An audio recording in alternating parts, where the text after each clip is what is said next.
want to make sure that you are today before you leave is I want to make sure you can recognize when to use which solution thing, right? So we have three ways of solving a system. We have our graphing, our elimination, our substitution. And there are certain times that each one is called for. And like I said yesterday, it's not as obvious as you may think it is. Now the cool thing is you can manipulate equations uh, into a form that allows you to solve the way you want to solve. Like I prefer elimination. If I can, no, I want to do using elimination. For me, elimination makes sense. Standard form, line them up, add them up, one goes away, it becomes a simple one-step equation. For me, that's the easiest way. Some kids prefer substitution, although I cannot imagine why you would prefer substitution. Some kids prefer substitution, and some always insist on trying graphing no matter what. But I'll tell you something on the graphing. Remember we talked about what doesn't work for graphing, right? Whenever the y-intercept is some stupid number or whenever they don't intersect at a good place. On most standardized tests, until you get to Algebra 2, they intersect at a good place. Okay? So most test makers are not attentive enough to take the time to find solutions that are fractions and decimals. They'll just make the solution, -3, and then build the equations around that. So just kind of know going in, when you take the EOC, more than likely, 95% of the time, you can graph them and find the solution, no problem. When you're taking one of my tests, not so much, because, I'm bored and a math dork, so I take the time to make sure that you have fractions and decimals. So, solve a system using substitution. How do we know it's an option for substitution? How do we know it's an option for substitution? Zahidi? Yeah, we have this guy. We have x equals 2 times y. Anytime you have something as x equals y equals, you're good to go, right? So we know that x equals 2 times y, and I have always boxed the thing that the x or the y is equal to, because I know that x equals this, so I know I'm going to put it in for x in the other equation. That just has always helped me kind of keep track of things. So when I write it, it becomes 5 minus 2y equals 3y, right? Now, how do we know this is a solvable equation? Ethan? There's only one variable. Once we get to one variable, we're happy as a clam. Boom! Thank you. Once we get to one variable, we're happy as a clam, so we can solve this. So what would be my first step to solve this? Add 2y. Yeah, but not, I want to know like specifically what you would do. You would move remember you want variables on one side, numbers to the other. You add 2y to both sides. You have 5 equals 5y. Divide both sides by 5. Y equals 1. X equals 2. Right? Y equals 1. X equals 2. Most of you probably did this and went, oh my gosh, that's like stupid easy. These are the types of systems you're going to get a lot on standardized tests. Okay? So as long as you don't just really mail it in and have a massive brain fart, you should be good to go. Okay? No brain farting. It's gross. Any questions on this? All right. In your notes, you have a note thing that looks like this. All righty? So before we get started, here's what I want you to kind of understand. What I want you to do is I want you to go through A, B, C, D, E, F, G, H, J, K, and in each box, you are not going to solve them. What I want you to do is I want you to write G, S, or E based off whether you think that system would be solved using graphing, substitution, or elimination. So in each little box, you're going to write a G, an S, or an E. Just an example. You're going to write a G, an S, or an E to tell me whether you feel that system would be best solved using graphing, substitution, or elimination. I'll give you about a minute. Based off the way the equations are written. Graphing, substitution, or elimination.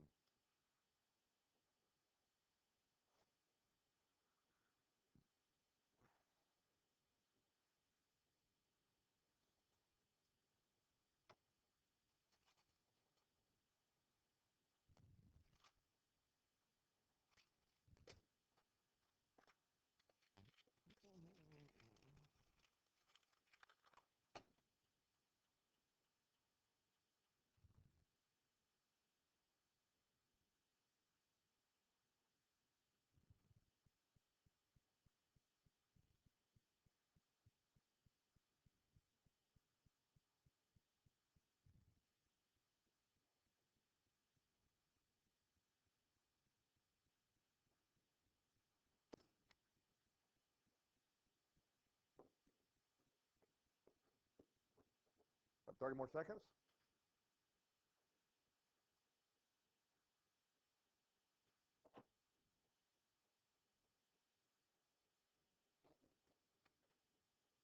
Dude, come on, hurry up.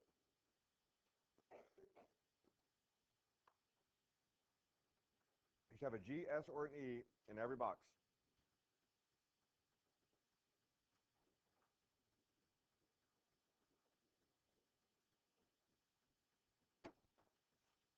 Welcome back.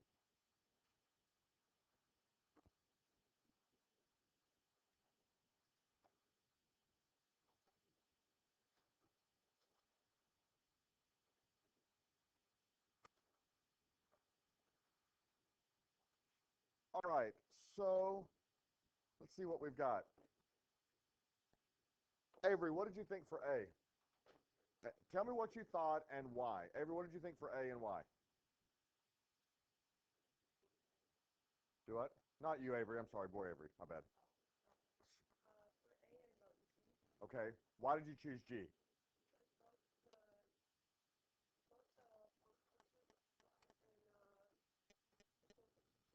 Okay. Um, Avery, girl, you gave a different answer. You said S. Why did you say S versus graphing? Why did you say substitution versus graphing?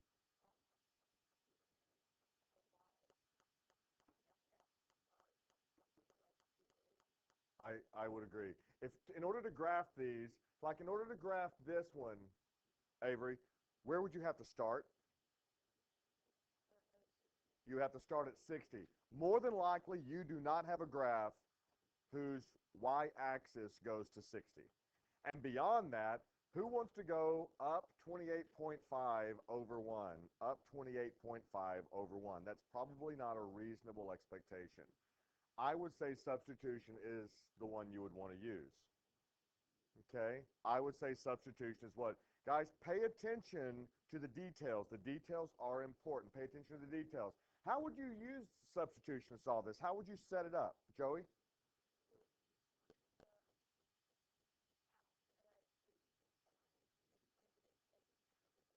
Yeah, so what you would end up with, guys, even if both of them are in y equals form, you can substitute because we can take this right here and put it right there.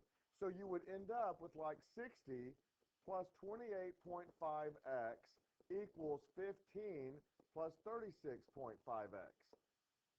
Is that a solvable equation? How do we know? There's only one variable. We just have to move the variables to one side and your numbers to the other and then divide and solve. Okay, so don't be afraid to use substitution even when it looks like it might be set up for graphing. Kaylee, what did you get for B? Substitution is exactly right based off of this. Ian, what did you get for C? Elimination is correct. How do we know it's elimination? What are we? They're in what? They're in standard form. Very good. Carden, D.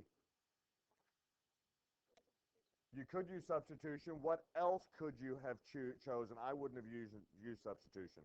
I would have chosen graphing on this one, and I'll tell you why. If you think about substitution, right, this ends up over here.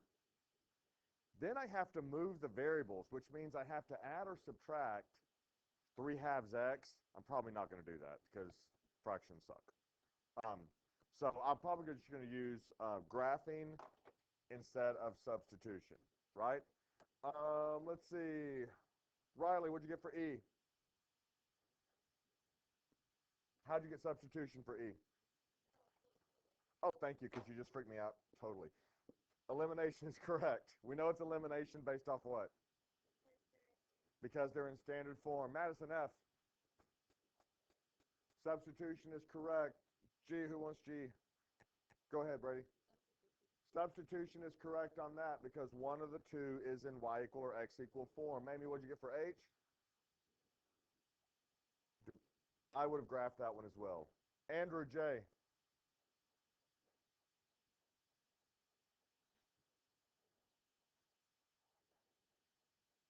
Based off what you see, what do you think? I would do elimination as well. I would do elimination as well. And last, Tristan, what'd you get for K? elimination as well. And guys, what I want you to walk away from this with is this understanding that graphing can be used when both are in slope-intercept form. When both are in slope-intercept form, but I will give you a caveat to that. Pay attention to the slope and the intercept before you decide. Because it doesn't have to be just the y-intercept that's jacked up. What if I told you it was y equal 150x minus 1? Well, the y-intercept's fine. But then what do we have to do from there? Up 150 over 1. Okay? So even though it's in slope-intercept form, don't just assume it is going to be a graphing option. Yes, ma'am? You just stretching? Okay. Substitution can be used when one variable is isolated or alone on one side of the equal sign. When one variable is isolated or alone on one side of the equal sign. And elimination can be used when both equations are lined up in standard form. When both equations are lined up in standard form, meaning the x's are lined up and the y's are lined up. Okay? Any questions on that at all? Let's do 3 practices and then we'll knock out some mixed stuff. Graphing. Does it look based off of what we see as slope-intercept? That's an option. I would agree. Go ahead and graph those 2, please. Now, as you're graphing, on notes, I'm cool with you just doing the dots. On homework, I want you to find a protractor or a ruler and use a straight edge and connect the dots. Just so that you understand that all the in-between points matter. Okay? Make sure that you're using a straight edge. Do not try to draw a straight line. I am a wizard, and I know when you're lying. I mean a parent. I'm a parent. No, it's a wizard and a parent. Pretty close. So parents don't get the cool pointy hats or the wands. Well, we get warts.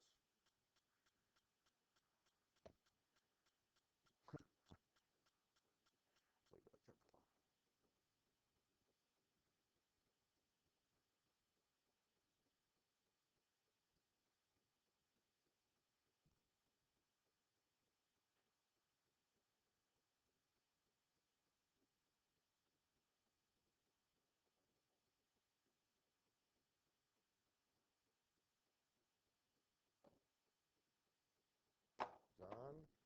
And 8. 1, 2, 3, over 1, 1, 2, 3. Make sure when you're drawing the lines that your lines represent the slope that you see. You should know what a negative slope line looks like and what a positive slope line looks like. In this case, I show a solution of 2, 2. And to make certain, I'm going to throw them in real quick. Okay? What's 1/2 times 2? 1. 1 plus 1 is 2, so I'm good there. And on the next one, -3 times 2 is -6.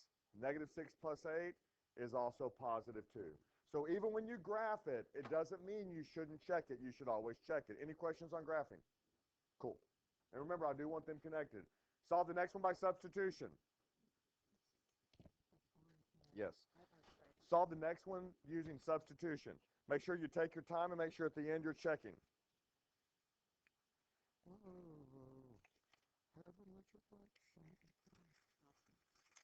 You're welcome.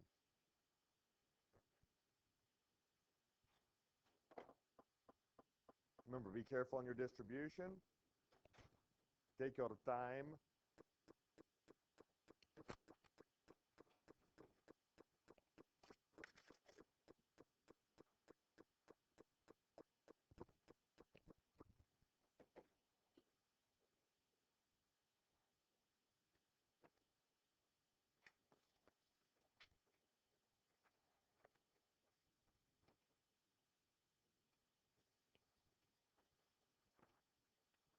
All right.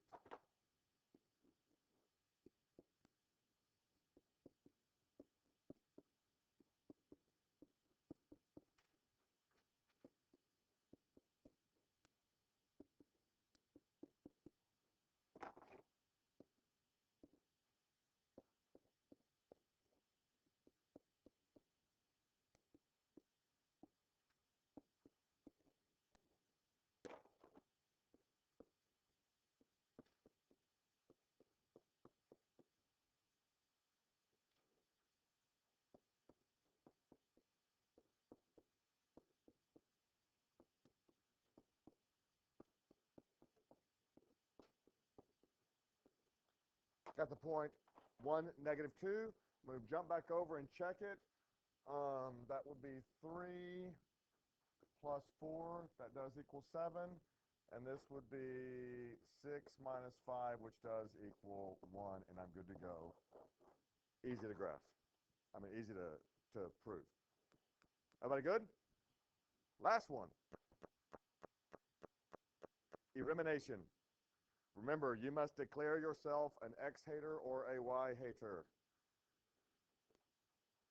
Do not care what you choose to hate, as long as you hate with mathematical passion.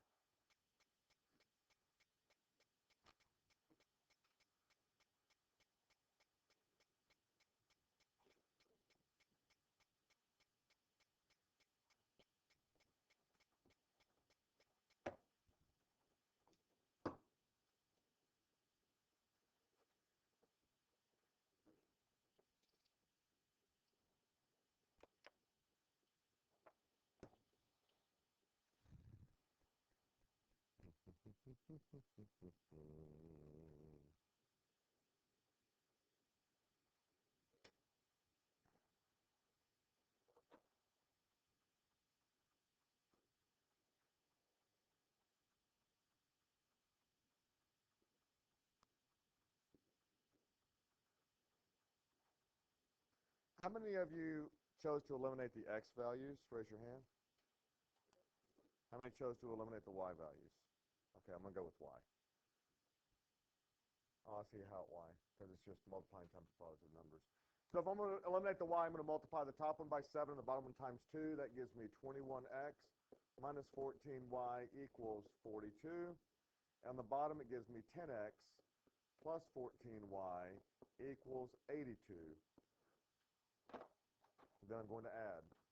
So I end up with 31X equals 124. Right? Nice, simple one step. Divide both sides by 31. X equals 4. Got it? Solve for Y, I simply plug in. So I'll do 3 times 4 minus 2Y equals 6, which is 12 minus 2Y equals 6. Subtract 12 from both sides. Negative 2Y equals negative 6. Y equals 3. So I believe the solution is the point 43. A quick mental check of this is 12 minus 6 does equal 6. And 20 plus 21 does equal 41. I am good to go. Got it? Any questions at all? All right, so let's talk about what happens today. So you have classwork. I'll have the answer keys out. The answer keys are orange. Just a front-back, practice graphing, practice substitution, practice elimination. It's just steady practice. Make sure you're practicing. When you get done, you are effectively done. If you want extra practice, I actually have an extra practice sheet you are welcome to take or not take. It's entirely up to you. I'm just saying they're available and the answer keys will be online. Other than that, guys, y'all are good to go.